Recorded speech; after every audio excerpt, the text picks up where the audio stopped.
नमस्कार, मैं हूं श्रुति सिंह और आप देख रहे हैं द बज़ स्टोरी।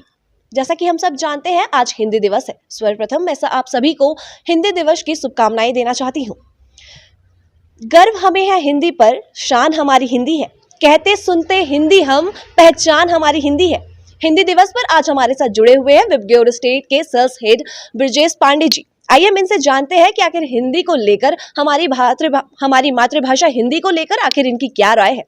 सर, जैसा कि हम हिंदुस्तान वासी हैं, हम हिंदुस्तान में रहते हैं, तो हमें आप ये बताइए कि हिंदुस्तान में रहने के बावजूद हमें हिंदी दिवस पर एक दूसरे को बधाइयाँ देनी पड़ती है हिंदी ही दिवस की, तो इस पर आप क्या कहना चाहेंगे? श्रुति, मैं आपके इस प्रश्न का बहुत ही स्वागत करता हूँ। बहुत ही क्योंकि ये आज के परिवेश में, आज के परिप्रेक्ष्य में एक बड़ा हास्यास्पद सी मुझे समझ में आती है कि अपने हिंदुस्तान देश में अपनी हिंदी के लिए हमें एक शुभकामना देनी पड़ती है। कभी आपने सुना है कि जापान में जापानीज़ बोलने के लिए कोई शुभकामना देता हो, या चाइना में चाइनीज़ बोलने के लिए कोई शुभकामना देता हो, इंग्लैंड में इंग्लिश बोलने के लिए कोई शुभकामना देता हो? नहीं, ये हमने अपनी परिपाटी से परिवर्तित हुए हैं। हम अंग्रेजों के गुलाम आज 70 साल पहले नहीं, हम जब भी 200 साल 250 साल उन्होंने राज किया, उसके बाद जब यहाँ से गए तो साथ में हिंदी को लूट कर लेके जाए, हमारे हिंदुस्तान को लूटने के अलावा हिंदी को भी लूट के लेके चले गए।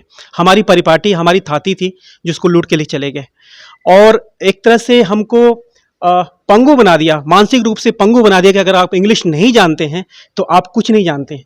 और यही मिशनरीज ने काम किया है, यही हमारे इंग्लिश मीडियम स्कूल भी कहीं ना कहीं जा रहे हैं। मेरा भी बेटा स्कूल इंग्लिश मीडियम पढ़ता है, क्योंकि ये साइकोलॉजिकल प्रेशर बन गया है कि अगर आप इंग्लिश नहीं जानते हैं, इंग्लिश ठीक से नहीं बोल पाते हैं, तो आप भारत के पटल पर आप सुरक्षित नहीं महसूस होंगे, चाहे जॉब पॉइंट ऑफ व्यू से, चाहे बिजनेस पॉइंट ऑफ व्यू से।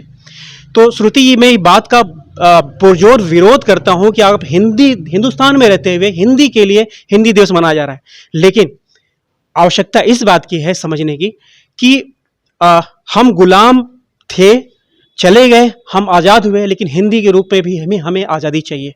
तो इसके लिए हमको अधिक से अधिक प्रचार प्रसार करना होगा, अपने हिंदुस्तान को पुनर्स्थापित करना होगा हिंदी के रूप में। सर, जैसे कि आज के डेट में हमारे घर पे अगर कोई छोटा सा बच्चा और वो ग्रोइंग एज में है, तो उसे हम सिखाते हैं this is tomato, this is potato.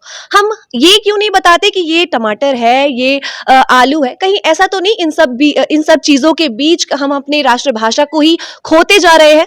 बिल्कुल श्रुति, ये बिल्कुल हम खोते जा रहे हैं। और मैं, जैसा कि मैंने बोला कि चाइना जापान में पहले चाइनीज़ सिखाते हैं, जापानीज़ सिखाते हैं, इंग्लैंड में इंग्लिश सिखाते हैं, इस तरह से हिंदुस्तान में सबसे पहले हिंदी शब्द सिखाने चाहिए, इंग्लिश ग्रेजुअल ग्रो करने चाहिए।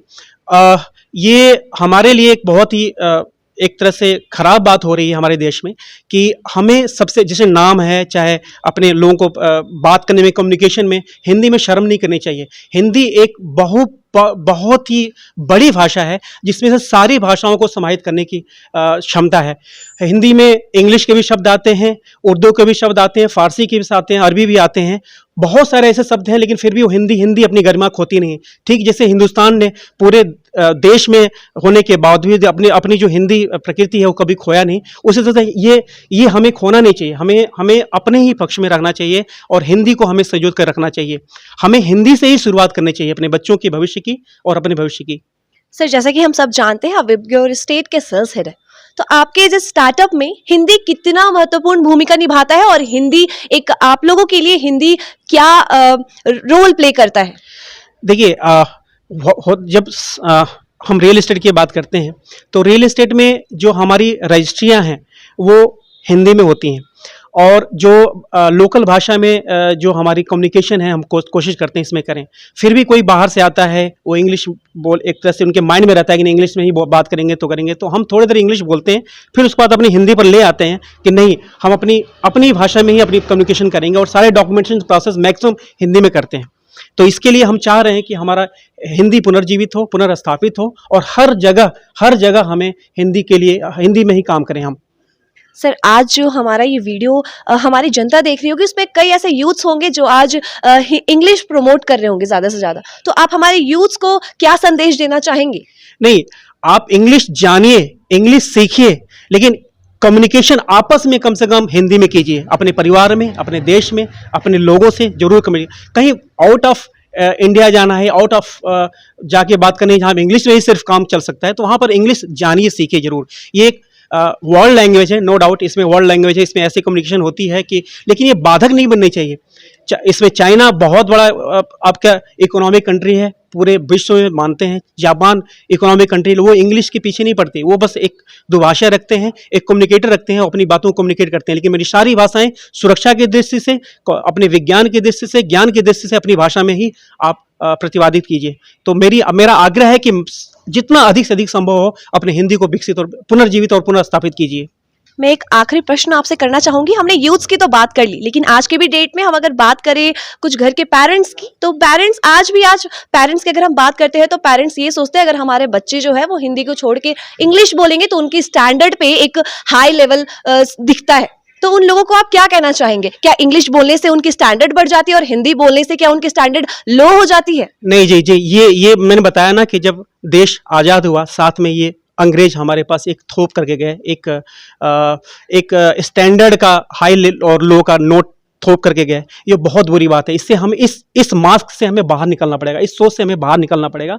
और ये बिल्कुल नहीं है, कम्युनिकेशन होता है, किसी भी भाषा में हो, सही चीज़ पर सही तरीके से बस बताया जाए और समझ में आनी चाहिए। वो किसी भी भाषा में हो सकती है। अगर मैं आपको कहूँ कोई मूक बधिर है, जिसको बोलना नहीं आता, जिसको लिखना नहीं आता, फिर भी अपना कम्युनिकेट करता है, तो भाषा प्रतिबंधित नहीं होनी चाहिए। भाषा कम्युनिकेशन का एक तरह से विराम नहीं होना चाहिए। और हिंदी जो है, इसमें इंग्लिश से, हमारे इंग्लिश के घटाक्षेप से हम बाहर निकलना चाहिए जल्दी से जल्दी, और सिर्फ हिंदी को हमें प्रयोग में लाना चाहिए, जितना मैक्सिमम से मैक्सिमम हो सके, जितना अधिक से अधिक हो सके।